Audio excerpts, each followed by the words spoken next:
ওই ওমর আখের ফিকির কেমন চিন্তা করেন।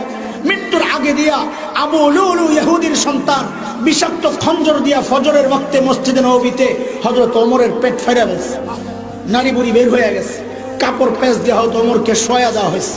হয়তো ওমর বিছানা মাটি ফ্লোরের মধ্যে শুয়ে আছেন বেহুশ, একজনের কোলে মাথা, হঠাৎ একটু হুশ ফিরছে, সাথে সাথে মাথাটাকে কোল থেকে নামাইয়া রাখছেন জমিনের উপর। জমিনের উপর রাইখা হযরত ওমর গালগুলাকে জমিনের সাথে ঘষেন আর বলেন, ওয়াইলুল লাকা ইয়া ওমর, ওয়াইলুল লাকা ইয়া ওমর, ইল্লাম ইয়াগফির লাকা রাব্বুক।